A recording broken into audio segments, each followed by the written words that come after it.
Assalamualaikum warahmatullahi wabarakatuh. Okay.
Wassalatu wassalamu ala asrofil anbiya'i wal mursalin wa ala alihi wa sahbihi ajmain. Amma ba'du.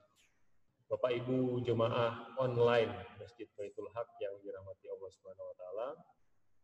Saya Alvito Dianova Ginting akan memandu acara ini, acara yang mudah-mudahan selama bulan Ramadan kali ini akan menjadi waktu yang reguler dilaksanakan oleh DKM Masjid Baitul Haq, yakni kajian online bersama guru-guru kita menyangkut pelaksanaan ibadah saum dan ibadah-ibadah lainnya di bulan suci Ramadan ini.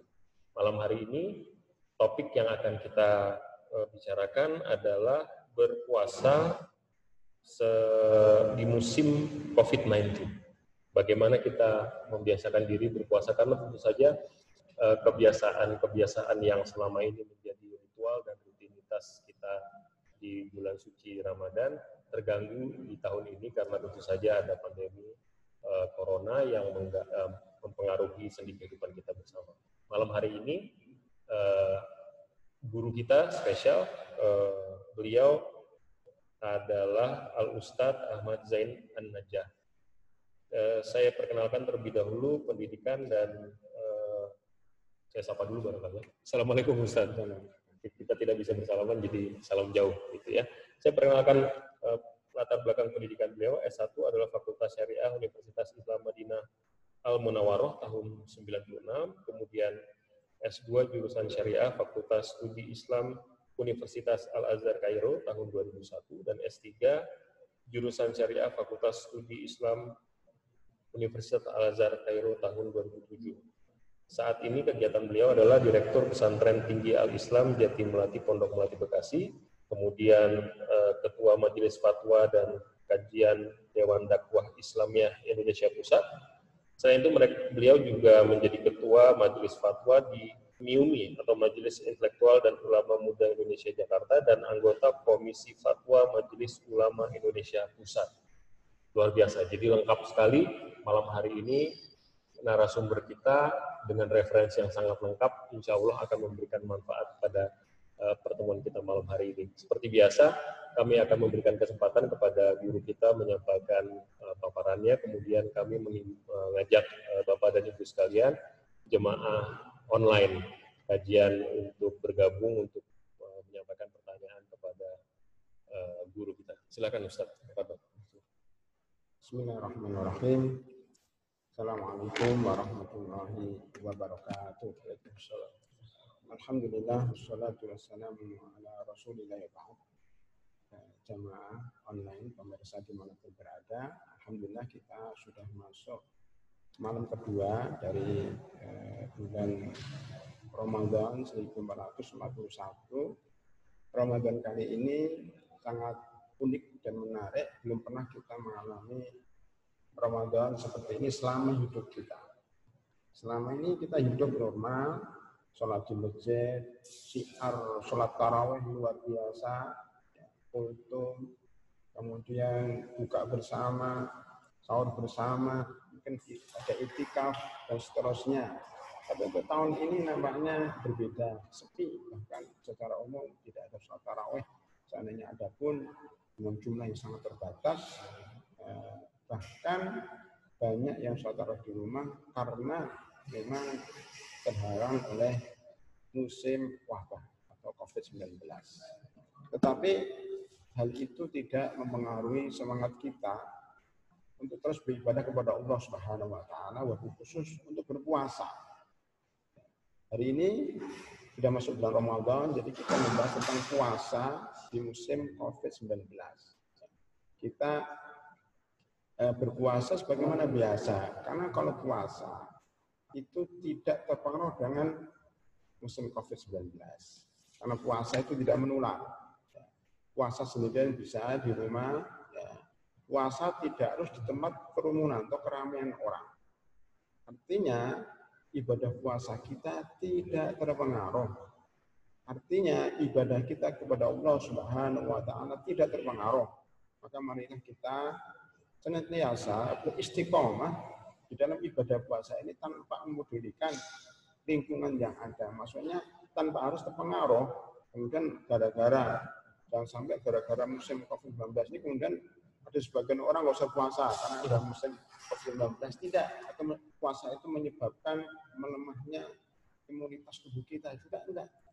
Seandainya ada isu yang menyebutkan bahwa puasa ini menyebabkan kita lemah, menyebabkan imunitas kita berkurang sehingga potensi tertular oleh virus COVID-19, itu hoax. Itu tidak benar. Justru sebaliknya, bahwa puasa itu membuat kita jadi lebih kuat. Sudah terbukti dan sudah diteliti oleh salah seorang dokter, bahkan oleh beberapa dokter, bahwa puasa itu justru meningkatkan imunitas tubuh. Dengan syarat bahwa puasa itu adalah dilaksanakan dengan terhormat, atau maksudnya dengan semangat dan dengan ikhlas. Saya ulangi lagi bahwa puasa yang menyebabkan imunitas kita meningkat adalah puasa yang dilaksanakan dengan senang dan ikhlas, bukan dengan terpaksa dan tertekan. Ini perlu. Bahkan para ahli kesehatan juga mengatakan bahwa untuk menghadapi virus 19 ini memang harus dihadapi dengan optimis, ya, dengan gembira dan dengan semangat. Kalau kita merasa takut, trauma, justru itu akan membuat imunitas kita jadi lemah. Karena itu marilah kita tetap berpuasa, tetap beribadah kepada Allah Subhanahu wa taala. Jangan sampai kemudian kita melemah pada musim COVID-19. Saya kepengen menyinggung dikit tentang, karena kita itu adalah tema kita adalah memaknai puasa di musim COVID-19 ini. Maka kita akan membahas sedikit tentang makna puasa secara bahasa yang kita kembangkan dalam ibadah sehari-hari. Puasa secara bahasa adalah menahan diri dari sesuatu. Menahan diri apa saja namanya puasa. Oleh karena itu, Maryam alaihissalam ketika beliau melahirkan Nabi Isa alaihissalam, sebagian kita ketahui bahwa Nabi Isa alaihissalam lahir tanpa bapak. Ini termasuk mukjizat dari Allah Subhanahu wa taala yang menunjukkan kekuasaan Allah Subhanahu wa taala bisa membuat orang hamil melahirkan tanpa bapak. Ini satu-satunya di dunia. Nah, ketika beliau melahirkan Nabi Isa alaihissalam, tentunya ketika tidak ada suaminya, tentunya akan ditanyakan oleh masyarakat, Beliau melahirkan di sebuah bukit. Melahirkan sendiri, tanpa bidan, tanpa dokter. Alhamdulillah dimudahkan oleh Allah Subhanahu wa taala, dan kisah kelahirannya secara detail itu tersebut di dalam surat Maryam. Antara ayat 24 sampai 27. Kalau lebih detailnya lagi sekitar ayat 15 sampai 20. Pas di ayat 26 beliau mengatakan, inni nadartu lirrahmani shauma falan ukallimal yauma insiya. Saya bernadar ingin berpuasa untuk Allah, maka saya tidak akan bicara hari ini dengan manusia. Dari situ kita mendapatkan penjelasan bahwa ternyata puasanya Maryam pada ayat itu adalah puasa menahan bicara, bukan puasa tidak makan dan tidak minum. Karena dia itu waktu itu melahirkan makan dan minum. Fakuli washrobi wa qari aina, pada yang sama, makan dan minum. Karena orang yang melahirkan membutuhkan makanan dan membutuhkan minuman, bahkan disunahkan kemudian memakan buah kurma. Dan bahkan kalau puasa pun istihadah atau maaf nifas tidak boleh berpuasa. Berarti puasa dari yang disampaikan oleh Maryam adalah puasa menahan diri dari bicara. Kenapa enggak bicara? Karena dalam keadaan dia terfitnah, dalam keadaan dia terjepit. Kalau bicara pasti salah. Kalau bicara pasti tidak didengar oleh kaumnya, oleh masyarakat sekitarnya. Bagaimana mungkin seorang perempuan bisa hamil tanpa suami? Maka daripada dia bicara salah, mendingan diam. Diam inilah emas. Ini salah satu makna puasa secara bahasa, menahan diri. Kalau lengkapnya adalah menahan diri dari apa yang diharamkan oleh Allah Subhanahu wa taala selama puasa. Kalau lebih lengkapnya menahan diri dari makan dan minum serta berhubungan suami istri sejak terbit matahari sampai terbenam matahari dengan niat tertentu. Ya, itu puasa secara istilah. Oleh karena itu, untuk memahami makna puasa di musim COVID-19 ini, mungkin akan kita bahas 5 poin minimal. Ya, poin itu apa saja? Pertama, puasa itu menahan diri dari makan dan minum, jelas. Makan dan minum. Artinya, selama dari ba'dal maghrib, selama ba'da subuh sampai terbenamnya matahari, kita dilarang makan dan minum. Maknanya bahwa kita dikurangin untuk banyak makan dan minum. Ini mana puasa? Tetapi kenyataannya apa? Para pemirsa online atau para jamaah online, bahwa kenyataannya sebagian masyarakat di Indonesia dan di seluruh dunia justru anggaran makan dan minum meningkat pada bulan Ramadan. Dan sudah kita dapatkan bertahun-tahun lama. Dan sudah kita tanyakan sama ibu-ibu rumah tangga, bahwa ternyata anggaran waktu Ramadan membengkak, anggaran makanan. Padahal ini bulan puasa. Yang menarik lagi, saya pernah ke suatu tempat, ya, jauh dari kota Jakarta, di luar ya, Pulau Jawa. Di sana ada satu acara khusus setiap bulan Ramadan, wabil khusus di akhir bulan Ramadan, namanya bazar makanan. Jadi bazar makanan dari seluruh Indonesia dikumpulkan di masjid tersebut. Dan itu menjadi kebanggaan masyarakat di situ. Karena saya berpikir, bagaimana bulan puasa justru kita pameran makanan. Seandainya bazar makanan itu dilakukan bulan Syawal, masih ada hubungannya. Tetapi kalau bazar makanan itu dilakukan pada bulan Ramadan, ini sangat bertentangan dengan makna puasa itu sendiri. Karena puasa itu mengurangi makan dan minum. Oleh karena itu oleh sebagian orang, ketika dia tidak makan dari ba'da subuh sampai maghrib, maka ada namanya balas dendam. Balas dendam itu apa namanya? Dia udah nggak makan, akhirnya dia beli makan yang paling enak, kemudian dia makan sebanyak-banyaknya ketika mendengar azan maghrib. Nah, kadang-kadang ya terlambat sholat maghrib, terlambat tarawih gara-gara enggak selesai makannya. Berbagai jenis makanan itu dihidangkan di meja makan. Belum cukup juga habis tarawih, makan lagi. Belum cukup juga sebelum isya atau sebelum tidur makan lagi. Nanti ketika sahur makan lagi. Jadi benar kalau anggaran itu membengkak. Nah ini sebenarnya bertentangan dengan makna puasa. Oleh karena itu banyak orang yang berpuasa kemudian sakit atau justru tidak sehat, padahal ada bukan hadis, kata pepatah, sumu tasiku, berpuasalah kamu akan sehat. Sudah kita bahas tadi bahwa salah satu kesehatan puasa itu membentuk imunitas. Tapi kalau kebanyakan makan jadi sakit. Itu yang pertama, menahan makan dan minum. Bahkan di dalam hadis dikatakan bahwa sejelek-jelek tempat bagi anak Adam adalah perut. Maka cukuplah bagi seorang mukmin ketika makan itu cukup untuk menggerakkan badan. Ya. Kemudian jika seandainya harus makan, maka hendaknya setengahnya, sepertiganya makanan, sepertiganya itu minuman, dan sepertiganya udara. Karena kalau orang makan dan minum, kemudian tidak ada udara, akan diberikan udara yang baik, maka dia akan tidak bisa bernapas.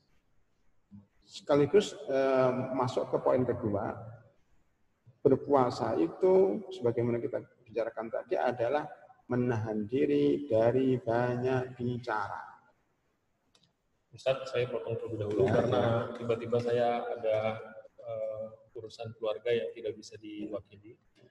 Saya mohon maaf tidak bisa melanjutkan, tapi ada Pak Ibnu yang akan membantu untuk Pak Anas akan membantu untuk menjadi moderator. Sekali lagi terima kasih. Mohon maaf kalau ada kekurangan. Begitu juga Bapak Ibu jemaah kajian, saya serahkan kepada Pak Anas. Silakan Pak Anas. Silakan dilanjutkan. Ya. Saya lanjutkan.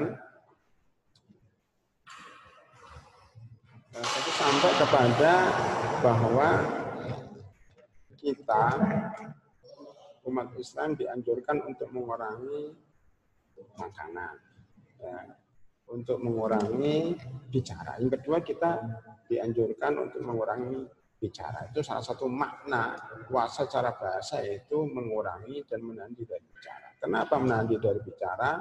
Karena banyak bicara itu menyebabkan banyak dosa.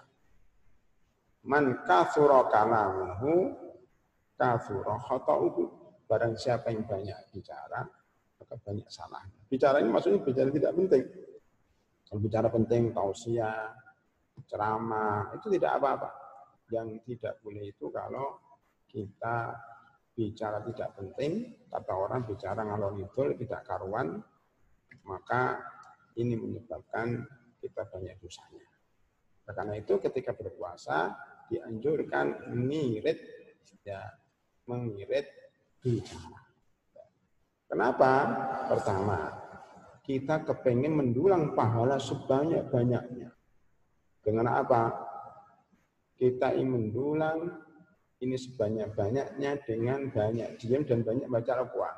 Kalau kita membaca Al-Quran, banyak berzikir, ya, banyak menghafal, banyak sholat, tentunya sedikit bicara. Nah, dengan sedikit bicara ini soalnya kita akan banyak pahala. Yang kedua, dengan sedikit bicara itu kita nggak capek. Hanya dalam keadaan puasa siang hari kita banyak bicara, pasti kerongkongan kita akan kering. Kerongkongan kita kering, yang kedua kita banyak dosanya. Karena itu dalam puasa ini makna kedua adalah sedikitlah bicara. Karena kadang-kadang seorang itu bicara satu kata, satu kalimat bisa menyebabkan dia masuk neraka sampai yang paling bawah. Ketiga, supaya lebih ringkas pembahasannya adalah sedikit mukhalatah, sedikit bergaul. Sedikit bergaul. Sedikit bergaul itu bagaimana? Ini ada kaitan dengan musim COVID-19. Sebagaimana kita ketahui, kita dianjurkan untuk mengisolasi diri di rumah, untuk tidak banyak bergaul dengan manusia yang banyak, untuk berada dalam kerumunan orang banyak, artinya kita diperintahkan untuk sedikit bergaul. Bergaul dengan siapa? Bergaul dengan manusia. Minimal kita di rumah, seandainya bergaul pun bergaul dengan keluarga saja. Karena kalau bergaul dengan manusia banyak, pertama, kalau dalam musim COVID-19 kita akan terpapar virus atau wabah. Makanya sebenarnya puasa di musim COVID-19 ini, karena puasa itu membatasi diri, pembatasan sosial besar atau berskala lokal atau lockdown dan seterusnya. Bersama maknanya di karantina, jangan banyak bergaul, jaga jarak, jaga bicara. Kan sama, puasa pun demikian. Puasa itu maknanya menahan diri dari banyak bicara, menahan diri dari banyak bergaul, menahan diri dari banyak berhubungan dengan manusia. Jadi oleh karena itu, kalau boleh kita sampaikan bahwa puasa di musim COVID-19 adalah puasa yang bagus dari sisi pembatasan pergaulan. Karena kan banyak bergaul kita berdosa. Kecuali dalam Islam itu sendiri pada dasarnya bergaul itu dibatasi. Tetapi puasa boleh. Bolehnya bagaimana? Orang Islam dianjurkan untuk sholat berjamaah di masjid 5 waktu. Bahkan sebagian ulama mewajibkan. Tetapi harus kita tahu bahwa sholat sunnahnya sebaiknya di rumah. Sebagaimana sabda Nabi Muhammad Sallallahu Alaihi Wasallam, "Afdalus sholati fi buyutikum illal maktubah." Sebaik-baik sholat adalah di rumah kecuali sholat 5 waktu. Kita akan bahas sedikit tentang sholat dalam sisi puasa atau dalam sisi pergaulan. Umat Islam diwajibkan atau dianjurkan sunnah muakkadah untuk sholat berjamaah di masjid. Ketika sudah sholat berjamaah di masjid, dianjurkan pulang dan sholat sunnah di rumah. Dari sisi pergaulan bahwa kita bergaul dengan manusia secukupnya. Itu pas sholat wajib. Tetapi ketika sholat sunat sebaiknya di rumah. Ini ada makna bahwa hendaknya dari perintah wajib ke perintah sunnah itu ada jeda. Persis seperti kalau kita agak mendalam antara puasa Ramadan dengan puasa sunnah harus dipisah. Larangan kita menggabung antara puasa Sya'ban dengan puasa Ramadan dan larangan menggabung antara puasa Ramadan dengan puasa Syawal. Harus ada jedanya. Jedanya apa? Minimal sehari sampai 2 hari. Termasuk kalau nanti kita habis Ramadan, kemudian berpuasa Syawal harus ada Idul Fitri minimal hari raya Idul Fitri tanggal 1 itu haram hukumnya berpuasa. Kalau puasa Syawal setelah itu artinya ada jeda. Begitu juga di dalam sholat harus ada jeda antara sholat wajib dengan sholat sunnah. Makanya paling baik itu kalau habis sholat wajib ada 2 caranya. Kita pindah tempat. Makanya kita sholat wajibnya di shop pertama, sholat sunnahnya di shop kedua. Paling baik lagi sholat sunnahnya di rumah. Atau kalau nggak bisa kita pindah tempat, minimal kita batalkan dengan ngobrol dengan temennya, gimana kabarnya. Habis itu baru kita sholat sunnah. Ya, itu maknanya apa? Maknanya bahwa pergaulan manusia dengan manusia menurut Islam adalah dibatasi. Makanya yang paling baik adalah kita itu hanya bergaul dengan orang-orang yang baik. Hindari pergaulan dengan orang-orang yang tidak baik. Di dalam suatu hadis disebutkan permisalan. Pergaulan dengan orang baik itu adalah seperti orang yang pergi ke tukang penjual minyak wangi.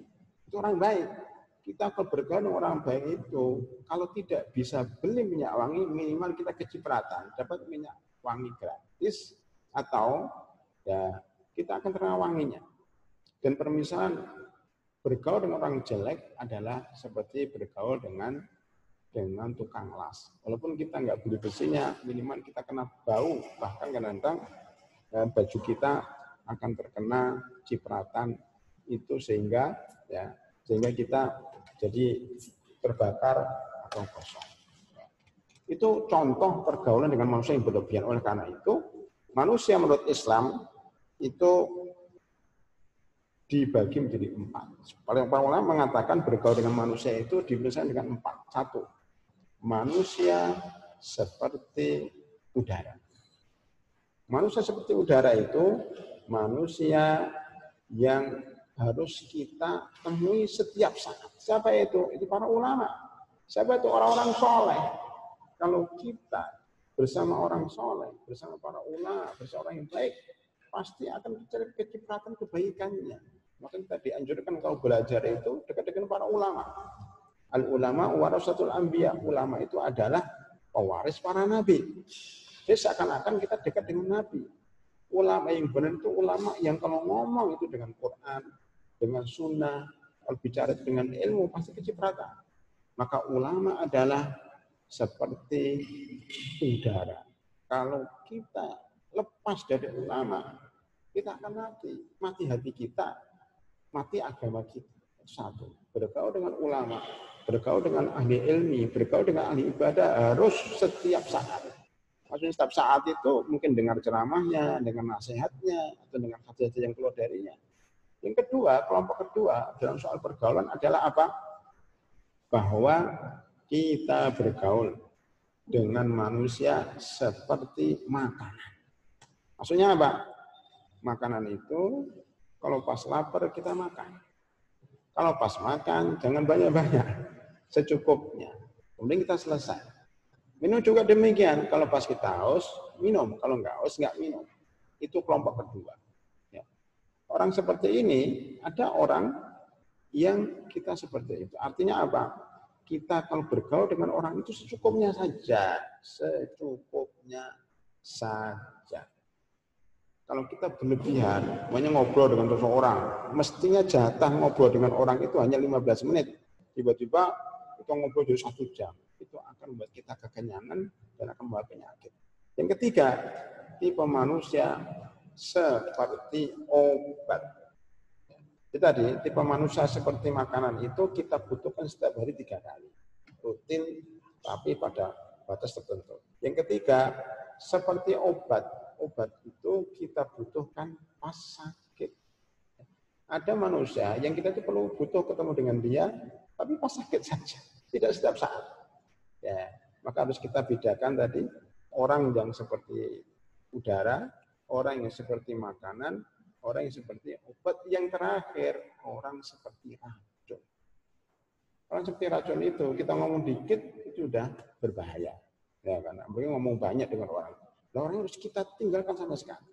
Jadi maka teori dalam Islam itu ketika bergaul dipilih-pilih. Bergaul dengan orang yang baik sekali, para ulama, para ahli ibadah, orang yang baik. Kemudian bergaul dengan orang sekedarnya walaupun tiap hari, ya seperti makanan. Bergaul dengan manusia yang pas perlu saja. Ya kadang-kadang saja. Walaupun orang itu kadang-kadang nggak baik, kalau kita perlu, ya kita butuh untuk merenovasi rumah kita, atau butuh untuk ngecek mobil kita. Ya itu kadang-kadang kita butuhkan. Yang ketiga, jangan bergaul sama dia sama sekali. Jadi ringkasnya, karena waktunya sangat singkat, ringkasnya bahwa dalam puasa ini, pada musim COVID ini kita ada pesan dari Allah Subhanahu wa taala supaya membatasi pergaulan, membatasi bicara dengan COVID-19 ini. Berarti makna puasa terungkap yang belum terungkap sebelumnya. Oh, ternyata puasa tidak banyak bicara. Ada mana lagi tambahan itu iktikaf. Ya, iktikaf di bulan Ramadan itu sebenarnya cara iktikaf orang zaman sekarang itu banyak salah kaprah. Salah kaprahnya di mana? Dia iktikaf di masjid yang penuh sesak, di masjid yang ramai, itu mana itikafnya hilang sama sekali. Sama dengan kalau kita berjamaah di masjid pada musim COVID dengan jamaah sangat banyak, itu juga salah. Makanya itikaf itu sama dengan musim COVID. Mengkarantina diri di tempat yang sepi. Seandainya ada orang pun hanya berapa gelintir orang. Maka pilihlah masjid yang jumlah peserta itikafnya itu sedikit. Supaya apa? Tujuan itikaf itu mengisolasi diri, masuk dalam karantina, dia hanya berhubungan dengan Allah Subhanahu wa taala, seandainya berhubungan dengan manusia sekedarnya ketika makan, ya ketika bicara keperluan. Dulu saya di Mesir pernah ada satu program dari seorang syekh, programnya apa? Menghafal Al-Qur'an dalam waktu 40 hari khatam. Cuma yang aneh apa? Aturannya sangat ketat. Tidak boleh bicara kecuali ketika makan. Selain makan nggak boleh bicara. Nah, itu luar biasa. Jadi 40 hari ya khatam 30 juz. Kan nggak banyak bicara. Seandainya iktikaf yang dilakukan oleh umat Islam seperti itu, saya kira jadi itu. Ya, hasil iktikafnya bagus karena apa? Itu kan dia banyak bacakan, banyak ibadah, ngomongnya sekitar. Yang terjadi sekarang apa? Iktikaf banyak ngomong. Tempat pertemuan, banyak ngobrol kanan ngalor ngidul kanan kiri, sehingga apa? Sehingga mana itikafnya tidak terjadi. Jadi kita tadi simpulkan bahwa kita puasa ini menahan diri dari makanan dan minuman, menahan diri dari banyak bicara, menahan diri dari banyak bergaul, ya, artinya seberapa menit, menahan diri dari tidur. Nah, jadi banyak makan, banyak minum, banyak bicara, banyak bergaul dengan manusia, dan banyak tidur itu membuat hati jadi keras. Jadi keras itu bagaimana? Hati keras itu hati yang jika diingatkan oleh Allah dengan Al-Quran tidak bergetar. Padahal innamal mu'minuna alladzina idza dzukirallahu wajilat qulubuhum. Wa idza tuliyat alaihim ayatu zadatuhum imana. Itu enggak mungkin kalau kita banyak bergaul, banyak bicara, banyak tidur, banyak makan. Itu enggak akan wajilat qulubuhum, enggak akan zadatuhum imana wa ala rabbihim tawakkal, enggak ada. Kan hati sudah mati. Mati. Jadi hati itu kalau kita bicara ada hati yang mati, ada hati yang sakit, ada hati yang sehat. Nah, hati yang mati itu gara-gara sakit. Sakitnya itu kebanyakan bergaul dengan manusia, kebanyakan bicara, kebanyakan tidur. Yang saya tanggapi kebanyakan tidur. Nah, berpuasa itu, ya memang ada riwayat mengatakan bahwa tidurnya orang berpuasa itu ibadah. Tapi ketika ditelusuri, ternyata hadisnya dhaif. Maka tidak boleh diamalkan. Ini kan puasa, tidur kan ibadah. Nah, itu hadisnya dhaif. Tetapi maknanya sebenarnya, maksud dari hadis yang dhaif itu adalah bahwa daripada kita ngobrol berdosa mendingan tidur, daripada kita berbuat dosa mendingan tidur. Itu kalau tidurnya diniatkan untuk ibadah. Dan seandainya kita tidur dengan niat kita akan bangun malam, maka tidurnya jadi ibadah. Jadi tidur itu bukan berarti langsung tidur itu mesti ibadah, enggak. Kalau niatnya satu menguatkan diri, pertama menguatkan diri supaya sehat, itu berarti ibadah. Kalau kita niatkan tidur menjauhi dari maksiat, itu ibadah. Kita niatkan tidur agar bisa bangun malam dan tidak ngantuk, maka itu ibadah. Tapi kalau tidur begitu saja tanpa ada niat, bukan ibadah, membuang-buang waktu dan menyebabkan hati kita rusak dan keras. Yang terakhir, dari 5 dari mana puasa adalah mengurangi dari banyak berangan-angan. Di dalam suatu hadis disebutkan al-qayyisu man dana nafsahu wa amila lima ba'dal. Orang pintar itu orang yang bisa menekan hawa nafsu dan beramal untuk kematian, beramal untuk sudah mati. Sedang orang yang bodoh wal ajizu manittaba hawahu wa tamanna 'ala amani. Orang yang bodoh itu orang yang selalu mengikuti hawa nafsunya dan banyak beramal. Apa hubungannya dengan COVID-19? Apa hubungannya dengan puasa pada musim COVID-19? Hubungannya bahwa orang yang berangan-angan itu lupa mati. Orang yang berangan-angan itu kepingin mencari dunia sepuas-puasnya. Disebutkan di dalam surah Al-Baqarah bahwa orang Yahudi itu yawaddu ahadum la yu'ammar alfasanatin. Orang-orang Yahudi itu kepinginnya hidup 1000 tahun lagi. Orang Muslim yang ingin hidup 1000 tahun lagi itu Yahudi. Ya, makanya fatola alaihimul amadu faqasat qulubuhum. Kalau banyak angan-angan, hatinya dia mati. Apa hubungannya dengan puasa pada musim COVID-19? Musim COVID-19 mengingatkan kita kepada kematian.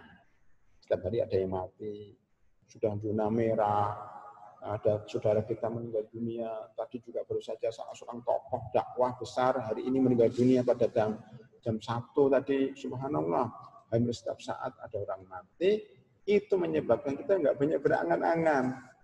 Ya, banyak orang yang bergelimangan dengan harta, kemudian mulai menekan diri, kenapa? Karena banyak kematian. Nah, dengan banyak kematian pada musim COVID-19 ini, mudah-mudahan membuat hati kita tidak banyak berangan-angan, tetapi selalu ingat akhirat, ingat akhirat, ingat akhirat. Salah satu makna khusyuk di dalam Al-Quran adalah sebagian dalam surah Al-Baqarah ayat 45-46. Alladzina illa 'alal khashi'in alladzina yadhunnuna annahum mulaqu rabbihim wa annahum ilaihi raji'un. Orang-orang yang meyakini akan bertemu dengan Allah dan meyakini bahwa dia akan kembali kepadanya. Makanya sholat yang khusyuk adalah sebagai sabda Nabi Muhammad SAW, Sallu sholatan wadi', sholatlah sholat terakhir kalian. Maka kalau kita katakan pada musim COVID-19 ini, barangkali ini Ramadan terakhir kita di musim COVID-19. Oleh karena itu, harus kita berbanyak zikir, berbanyak sholawat, berbanyak baca Al-Quran, berbanyak ibadah. Apalagi kalau sudah ada tanda-tanda kita kena COVID-19.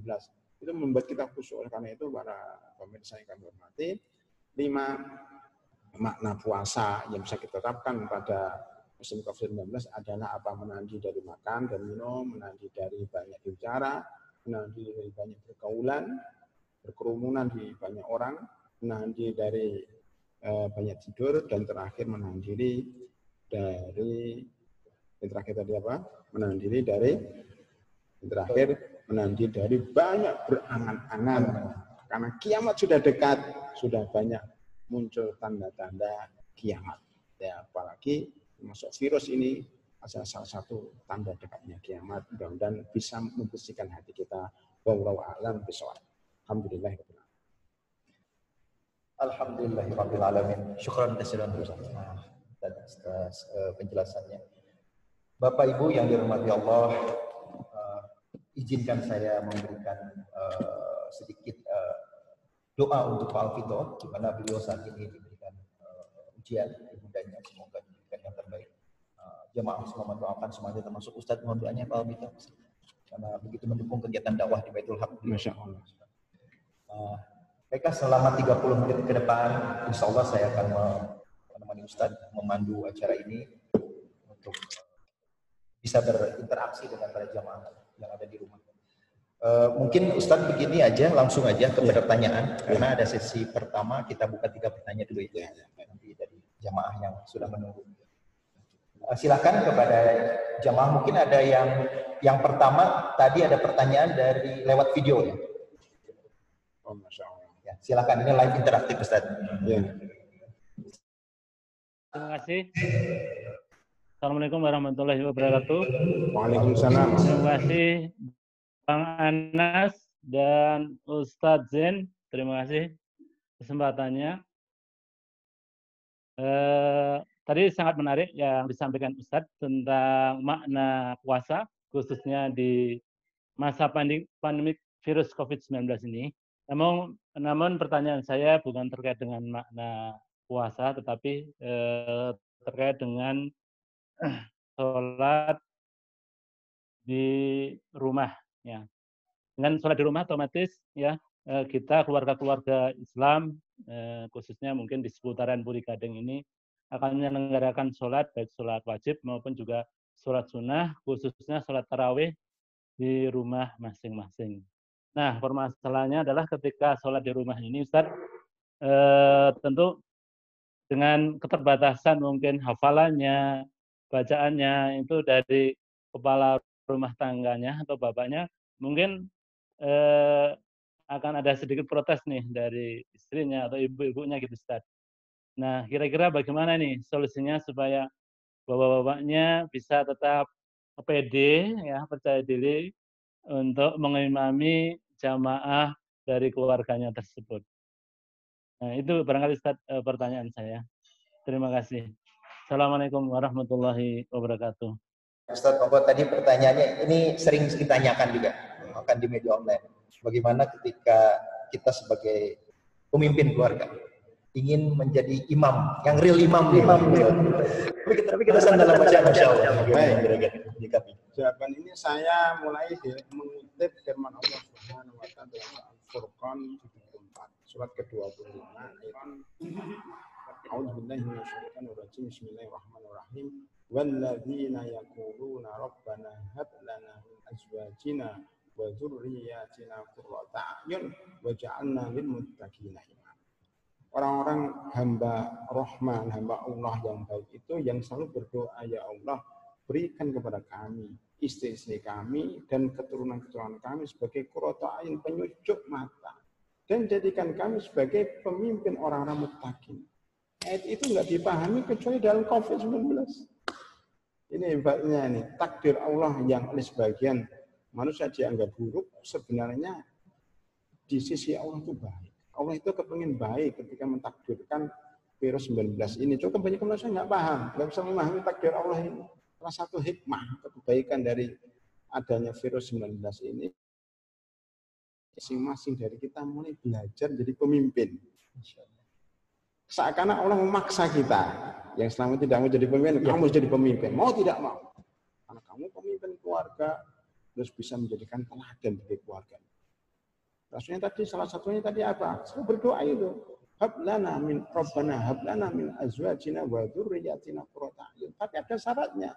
Waj'alna lil muttaqina imama. Jadikan kami sebagai pemimpin para muttaqin. Tidak harus jadi presiden, tidak jadi ulama besar. Jadi pemimpin keluarga kita. Kalau keluarga kita muttaqin, kita punya istri, punya anak. Kalau anak, istri, keponakan, cucu kita adalah orang muttaqin, kemudian kita jadi imam tarawih, sudah cukup kita jadi imaman lil muttaqin. Muttaqin satu rumah. Ya.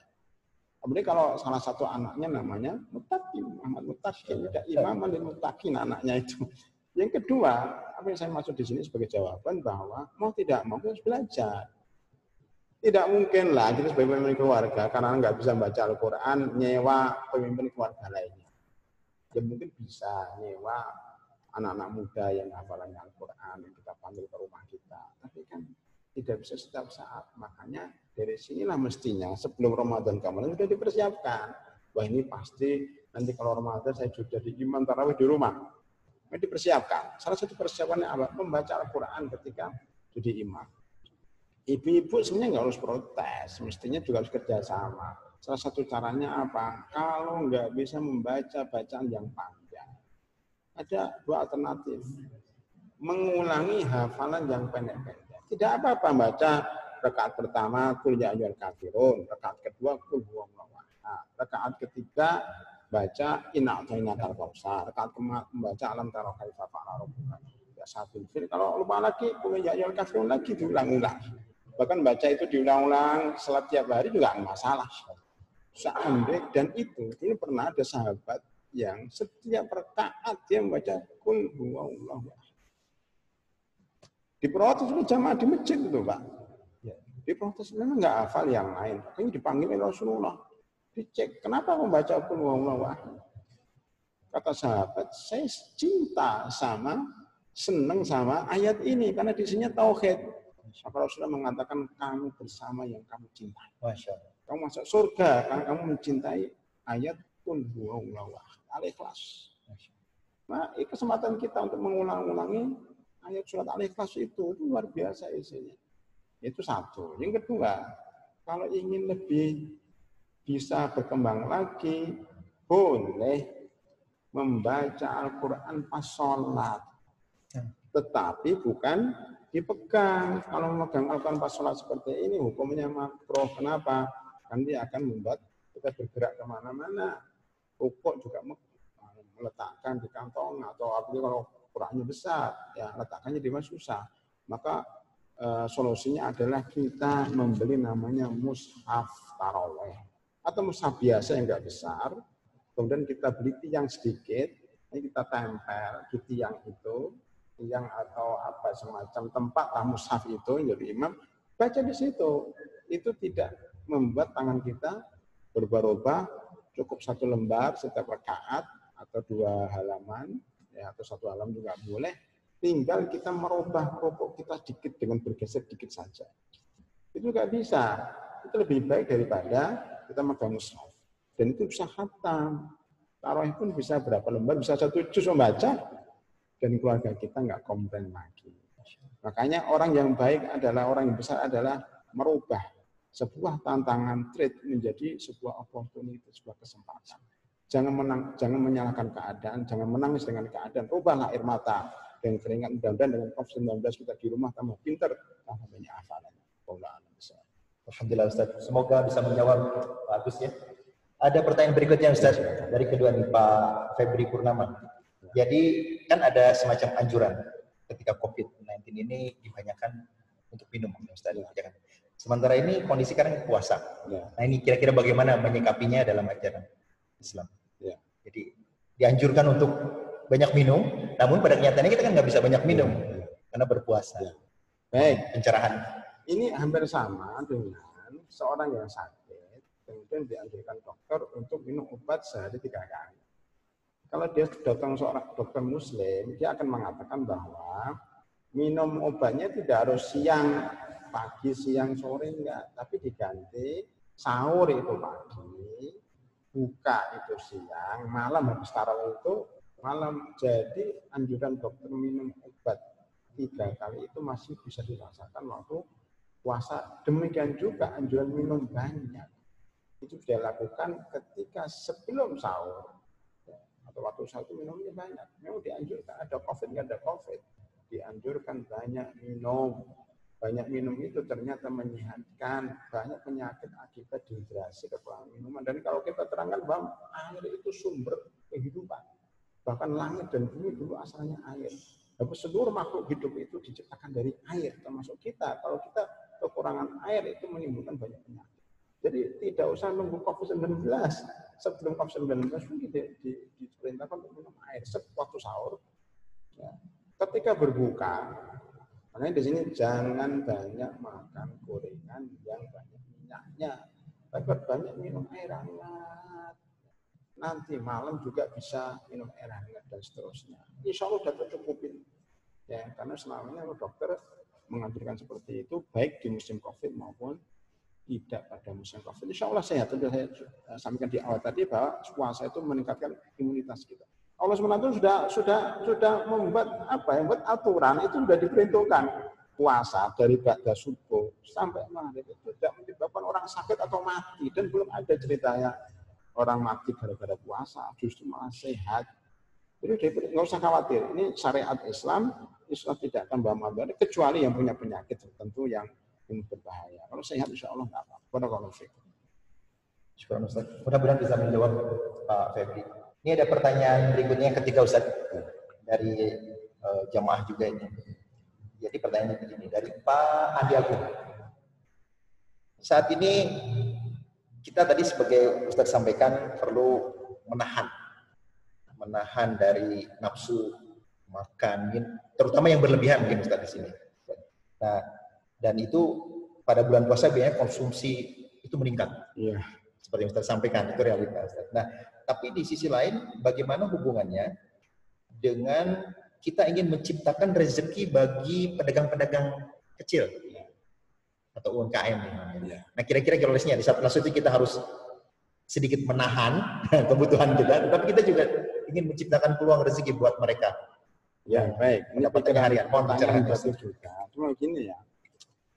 Pertama, perbaiki niat dulu. Karena kadang-kadang niat kita itu kadang-kadang ingin beli makanan karena tertarik dengan makanan itu. Biasanya begitu, ini pengalaman ya. Oh, karena enak makanan kita beli. Niat untuk membantu pedagang ada, tapi tidak semuanya. Ya, tidak semuanya seperti itu.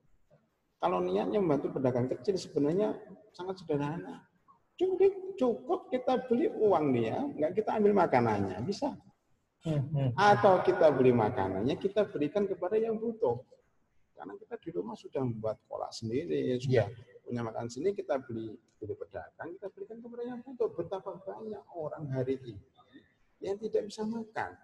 Saya dengar ada yang 4 hari tidak makan, saya dengar ada yang meninggal dunia, benar atau tidak, itu hanya minum saja tiap hari. Alangkah baiknya kita beli dari pedagang kecil, kita berikan kepada yang butuh. Jadi tidak harus milik kita makan sendiri. Jadi membantu pedagang dengan cara kita beri bantuan dia uang, ya, kalau kita beli, tapi kita nggak ngambil makanannya. Kan banyak itu pedagang-pedagang asongan, gitu kan, yang menawarkan sesuatu yang sebenarnya itu barang kita nggak butuh. Karena kasihan kita beli, tapi nggak kita ambil apanya, barang itu udah nggak apa. Ya, atau mungkin kita belinya dikit, bayarannya berlebih, kan bisa juga. Mungkin beli tahu atau apalah, 2 biji tapi uangnya 50.000, nggak usah kembali. Oh, itu seneng banget. Seneng banget, nggak usah 50.000, ada 3.000, nggak usah dibalikkan aja, itu seneng banget. Jadi kalau kita nggak usah ngambil barang atau kita ambil barang, kita berikan tetangga atau orang-orang yang saya kira tidak benar. Untuk anak-anak remaja terutama. Baik, begini ya. Memang kaum remaja ini ya ada plus minus.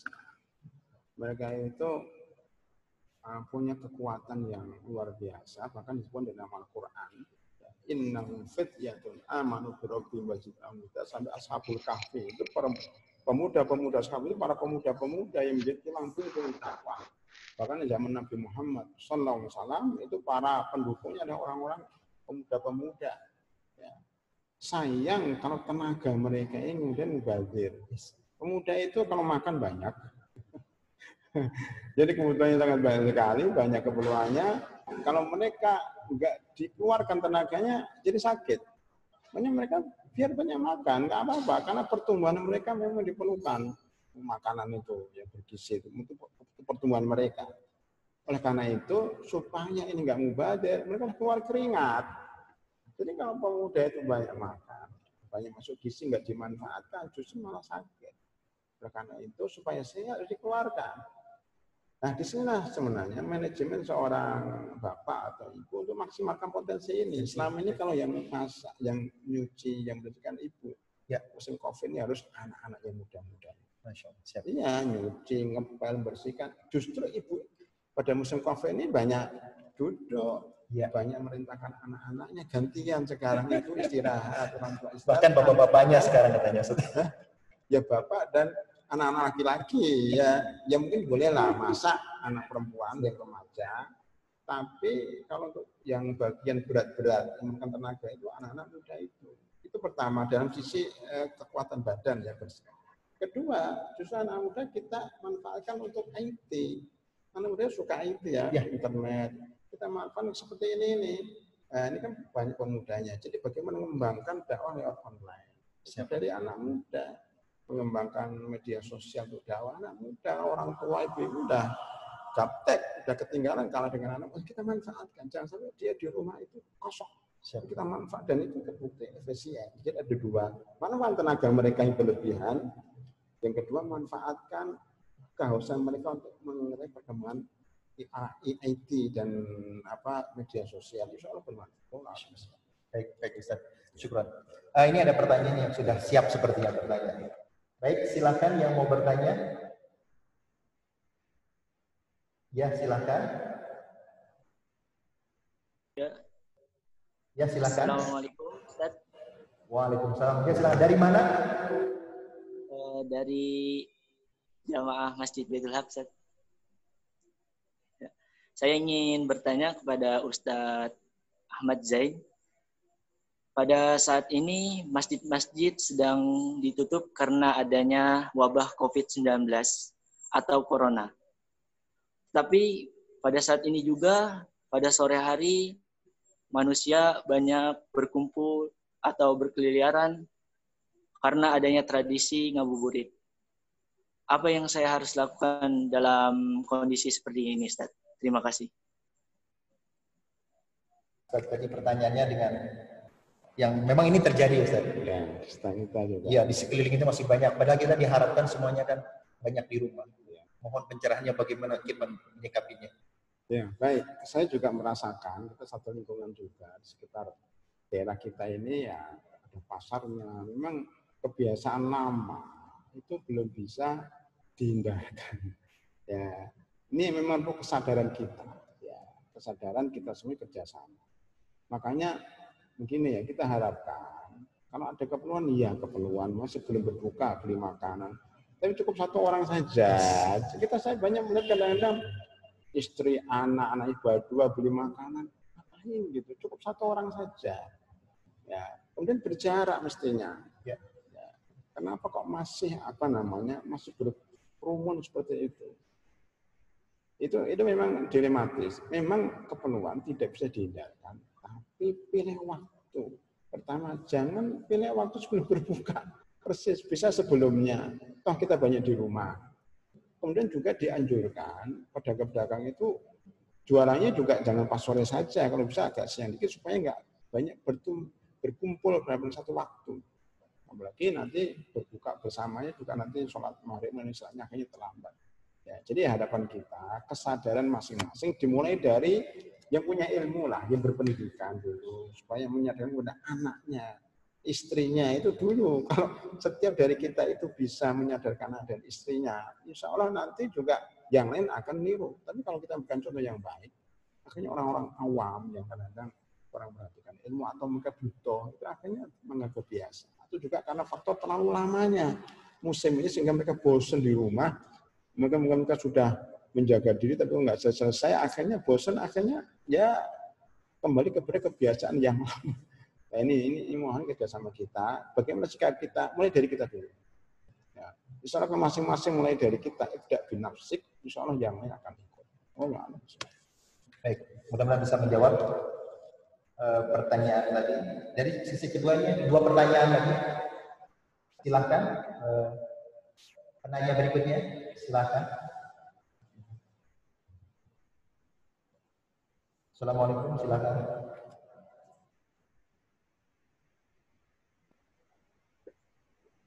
Halo, Assalamualaikum. Saya Arjuna, Ustaz. Mungkin saat ini saya akan mewakili pertanyaan dari banyak kaum muda. Jadi pertanyaan saya, Ustaz, terkait hubungan puasa dengan gejolak menahan hawa nafsu. Banyak yang mengatakan ketika kita udah bergejolak dalam ingin kebelet nikah, bahasa gaulnya, Ustaz. Ketika kita kebelet nikah namun waktunya belum pas, kita dianjurkan untuk berpuasa. Nah, ketika kita menelaah dari kata puasa ini, apakah ketika jodoh pun belum pun datang dan jodoh kita belum dianjurkan untuk menikah, apakah kita terus berpuasa, Ustaz? Jadi mohon pencerahannya, Ustaz, keterkaitan puasa dengan jodoh itu, Ustaz. Maksudnya, syukran, Ustaz. Jelas pertanyaan, Ustaz, ya. Ini mewakili pemuda katanya. Jadi ini kan anjuran Rasulullah SAW ketika pemuda yang belum siap untuk bisa menikah, belum mampu dalam hal ini. Syarat-syaratnya belum dipenuhi, itu dianjurkan banyak berpuasa. Nah, kemudian korelasinya dengan sekarang kondisi bulan Ramadan ketemu dengan puasa. Nah, itu apakah ini juga bagian dari sunnah yang terus dianjurkan oleh Rasulullah agar sesuai dengan arahan-arahan yang disampaikan oleh ajaran. Ya, baik. Pertanyaan tadi terbesit begini, salah satu yang saya dengar ulama sholat adalah bagaimana kalau kita itu tetap belum dapat jodoh? Ya. Apakah puasanya dianjurkan terus-terusan ya gitu, Ustaz? Ya begini ya, anak untuk para pemuda. Ini beranjak dari hadis Abdullah bin Mas'ud. Abdullah bin Mas'ud termasuk anak muda waktu itu lagi berkumpul, didatangi oleh Rasulullah SAW. Ya, masyarakat sahabat, wahai pemuda, man istata'a minkum al-ba'ata falyatajawwaz. Di antara kalian bagi yang mampu untuk al-ba'ah, apa itu ditafsirkan oleh Imam Ahmad, ada 2. Ba'ah itu kemampuan finansial dan kemampuan fisik. Fisik dan finansial itu harus ketemu. Kalau belum mampu, faman lam yastati' fa'alaihi bis-shaum. Dan belum mampu, ini adalah puasa. Fa innahu, sesungguhnya puasa itu bisa membuat kita, syahwat kita jadi fa'innahu lahu wijah. Sesungguhnya dia menjadi benteng daripada syahwat. Karena kalau nikah agar bulil basar wa asalun farji, bisa menundukkan mata dan bisa menjaga kehormatan kita. Dan dengan puasa itu bisa menjadi tameng. Maksudnya gimana? Sudah diteliti oleh para dokter bahwa dengan puasa orang lapar itu tidak ada hasrat. Misalnya ada hasrat pun hasilnya sangat sedikit. Karena dengan puasa itu berarti mempersempit aliran darah, maksudnya mempersempit setan yang berada dalam aliran darah kita. Karena dengan puasa pun kita juga untuk hal-hal yang berupa makanan dan sebagainya. Uangnya tadi kita katakan kalau udah puasa, kemudian berbukanya dengan banyak-banyak, ya sawahnya muncul kembali. Maka kemudian Islam memerintah membolehkan kita uhillalakum lailatas syami rafatsu ila nisaikum. Boleh membolehkan berhubungan suami istri di malam bulan Ramadan, ya karena malam itu boleh makan. Kalau boleh makan berarti boleh bergaul dengan suami istri. Kalau nggak boleh makan ya nggak boleh bergaul. Nah, bagaimana kalau belum mendapatkan jodoh? Apakah terus menerus berpuasa? Iya. Ya, tapi bukan satu-satunya itu, karena kadang-kadang kalau berpuasa, jadi gini, puasa yang paling baik itu kalau sunnah itu ya selain Ramadan kan wajib, sunnah Senin Kemis, cukup itu. Bisa juga Daud, tetapi kalau pemuda dianjurkan tidak puasa Daud karena dia masih membutuhkan energi, kekuatan. Dulu kalau salah dari riwayat mengatakan dia meninggalkan Senin Kemis, ya berpuasa Daud, akhirnya di masa tua dia lemah. Maksudnya begini, bahwa puasa iya, itu nggak cukup. Terus apalagi selain puasa, menyibukkan diri dengan hal-hal yang bermanfaat. Itu lebih penting untuk saat ini. Karena pemuda saya suruh puasa susah. Nggak realistis sekarang itu. Maka yang paling baik adalah ya setelah puasa, selain puasa adalah apa? Menyibukkan diri dengan hal yang bermanfaat. Dan ini lebih realistis di Indonesia. Jadi seorang pemuda sibuk dengan kursus-kursus, sibuk dengan olahraga, klub-klub sepak bola, badminton, renang, ya, latihan memanah, IT, itu semuanya adalah bisa mengalihkan dari pikiran-pikiran yang tidak baik. Ya, saya kira itulah, mudah-mudahan semua dimudahkan untuk mendapatkan jodoh dan menikah insya Allah. Ini jadi zakat fitrah yang dihimpun dibayar di awal Ramadan adalah keputusan fatwa Komisi Fatwa Majelis Ulama Indonesia yang saya di dalamnya dan ikut rapat di dalam memutuskan itu. Artinya apa? Ini fatwa dari Majelis Ulama Indonesia bahwa dibolehkan ya, untuk membayar zakat fitrah di awal Ramadan. Harus hati-hati, bukan sebelum Ramadan, di awal Ramadan. Sebenarnya zakat fitrah itu wajibnya setelah selesai Ramadan. Jadi malam Idul Fitri wajibnya begitu. Kewajiban zakat fitrah itu setelah selesai Ramadan karena untuk membersihkan puasa. Tetapi oleh sebagian ulama mengatakan dibolehkan untuk dibayar 2 atau 3 hari sebelum Idul Fitri. Jadi yang sekarang banyak sekali para mustahikin, para fakir miskin, kalau kita berikan sesuai dengan apa adanya habis maghrib malam Idul Fitri, saya kira susah untuk distribusinya karena saking banyaknya orang. Karena itu banyak yang menggunakan fatwa 2 atau 3 hari bahkan sampai 5 hari sebelum Idul Fitri sudah dikumpulkan, sudah dibagi untuk permudah dan ini sesuai. Nah, pada musim Covid khusus ini dimajukan lagi di awal Ramadan. Karena memang terjadi perbedaan pendapat di kalangan ulama zaman dahulu. Apakah ada musim Covid atau tidak ada musim Covid? Abu Hanifah mengatakan bahwa boleh membayar zakat fitrah di awal bulan Ramadan. Ya. Karena apa? Karena puasa ini, zakat fitrah itu terkait dengan puasa. Jadi puasa Ramadan. Nah, puasa Ramadan dimulai dari awal bulan. Itulah yang diambil oleh Majelis Ulama Indonesia karena apa? Kebutuhan orang sekarang.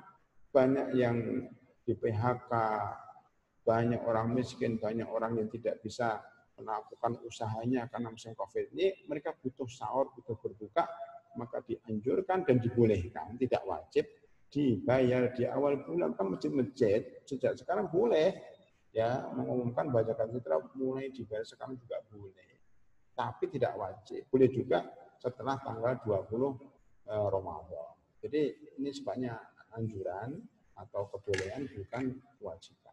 Dan saya kira itu sesuai dengan tujuan dari zakat fitrah itu sendiri ya, untuk kepentingan para fakir miskin orang. Baik, Ustaz, alhamdulillah. Terima kasih atas penjelasannya, Ustaz. Mungkin karena waktu juga yang memisahkan kita, sebelum kita tutup ke kesimpulan, jadi kami akan memberikan ajakan kembali kepada para jamaah Baitul Haq, khususnya mobil khusus jamaah Baitul Haq. Mohon kiranya dengan kondisi yang sekarang ini, infak dan sedekahnya ditingkatkan kembali. Kami berharap karena kegiatan masjid ini, Ustaz, masih banyak kegiatan yang tentunya untuk operasional, kemudian kita ada namanya gerakan peduli umat, kemudian kita juga iftar juga kita masih terus berjalan. Jadi mohon kiranya kepada jamaah semuanya keikhlasannya untuk meningkatkan kembali. Kita punya program wakaf from home dan infak from home. Jadi mohon kiranya bisa disalurkan ke nomor rekening Bank Mandiri Syariah di 71201 70117. Sekali lagi para jamaah kami undang untuk memberikan infak dan sedekahnya, menyuruhkan infak dan sedekahnya ke Baitul Haq di 71201 70117. Baik Ustaz, karena waktu juga mohon kiranya untuk closing statement Ustaz. Apa kira-kira kesimpulan yang bisa disampaikan? Alhamdulillah kita sudah menyelesaikan kajian dan tanya jawab yang luar biasa dari para jamaah, semangatnya. Walaupun COVID-19 berlangsung tapi semangat tidak turun. Ini yang kita senang, justru semakin meningkat. Bahkan justru ada cara lain seperti ada kajian online yang sebelumnya kalau nggak ada musim COVID-19 mungkin nggak terpikir seperti ini. Ini salah satu yang kita semakin kreatif. Mungkin ke depannya setelah COVID-19 selesai mungkin akan kita kembangkan seperti ini. Dan kita sudah mengajukan masjid-masjid sudah mulai harus merintis dakwah IT yang lebih baik, buat studio di masjid. Seandainya ada jamaah yang tidak bisa ke masjid, nanti setelah selesai musim COVID bisa live dari rumahnya. Jadi saya kira live seperti ini tidak terbatas pada musim COVID-19. Dan bisa istiqomah sampai akhir hayat. Ya, karena sangat efektif. Yang kedua, sudah kita sampaikan tadi bahwa ternyata puasa tidak sekedar menahan dari makan dan minum serta berhubungan, tapi juga mengurangi makan, mengurangi tidur, mengurangi bergaul, mengurangi bicara, dan seterusnya, mengurangi angan-angan, sehingga puasa yang kita lakukan ini benar-benar akan menjadikan kita sebagai orang bertakwa. Di musim COVID-19 tidak menurunkan niat dan semangat kita, justru malah kita tambah semangat, tambah berdoa kepada Allah, kita tambah butuh sama Allah, dan tadi terakhir justru perbanyak infak dan sedekah, karena infak dan sedekah bisa menolak bala, bisa menyembuhkan di berbagai macam penyakit, bahkan bisa menyembuhkan virus COVID-19 dengan infak. Harusnya kita yakinin, makanya yang terkena ataupun yang mungkin diindikasikan terkena atau supaya selamat, banyaklah infak. Dengan infak insya Allah akan menyelamatkan kita dari segala mara bahaya dengan izin Allah Subhanahu wa Ta'ala. Saya kira itu kesimpulannya, mudah-mudahan bermanfaat, lebih kurang mohon maaf. Wa akhiru da'wana alhamdulillahirabbil alamin. Assalamualaikum warahmatullahi wabarakatuh. Waalaikumsalam warahmatullahi wabarakatuh. Ustaz, mohon izin sedikit lagi Ustaz agar kita bisa berdoa di sini mobil khusus untuk kita semua jamaah dan seluruh masyarakat bangsa Indonesia agar kita diberikan kekuatan dan kita terlepas dari kondisi COVID-19 ini. Ustaz, mohon doanya. Silakan Ustaz. Marilah kita berdoa kepada Allah Subhanahu wa Ta'ala khususnya di bulan Ramadan yang berkah ini, dan juga di musim wabah ini kita harus banyak berdoa kepada Allah Subhanahu wa Ta'ala, dan Allah Subhanahu wa Ta'ala menghindari kita dari berbagai macam penyakit. Allahumma lakal hamdu kama yanbaghi li jalali wajhika wa 'azimi sultanik. Allahumma shalli ala Muhammadin wa ala ali Muhammad kama shallaita ala Ibrahim wa ala ali Ibrahim wa barik ala Muhammadin wa ala ali Muhammad kama barakta ala Ibrahim wa ala ali Ibrahim fil alamin innaka Hamidum Majid. Rabbana zalamna anfusana wa illam taghfir lana wa tarhamna lanakunanna minal khasirin. Rabbana faghfir lana dhunubana wa israfana fi amrina وثبت أقدامنا وانصرنا على القوم الكافرين. اللهم إنا نعوذ بك من جهد البلاء ودرك الشقاء وسوء القضاء وشماتة الأعداء. اللهم إنا نعوذ بك من زوال نعمتك وتحول عافيتك وفجاءة نقمتك وجميع سخطك. اللهم إنا نعوذ بك من الجذام والجنون وسيء الأسقام. اللهم إنا نسألك الهدى والتقى والعفاف والغنى. يا الله يا الله اللهم يا أرحم الراحمين لا إله إلا أنت سبحانك إنا كنا من الظالمين. لا إله إلا أنت سبحانك inna kunna minadh dhalimin bi rahmatika ya arhamar rahimin. Allahumma ighfir lana dhunubana wa israfana fi amrina thabbit aqdamana wa ansurna 'alal qaumil kafirin. Allahumma shfi mardana wa mardal muslimin. Allahumma shfi mardana wa mardal muslimin. Allahumma inna na'udzubika minal bala wal waba.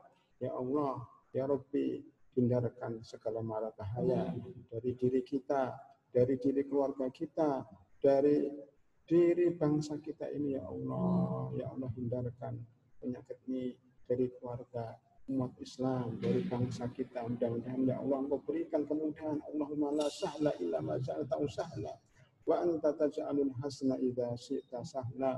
Ya Allah, berikan kami kemudahan, karena sesungguhnya tidak ada yang mudah kecuali yang Engkau mudahkan.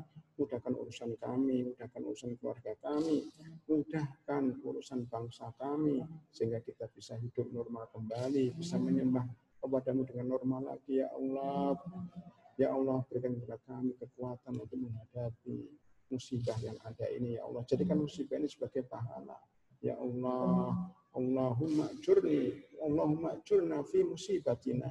Allahumma akhluf khairan minha. Ya Allah, berikan pahala pada musibah ini dan gantikan yang lebih baik ya Allah. Bi rahmatika ya arhamar rahimin. Rabbana atina fid dunya hasanah wa fil akhirati hasanah wa qina adzabannar. Subhana rabbika rabbil izzati amma yasifun wa salamun alal mursalin walhamdulillahi rabbil alamin.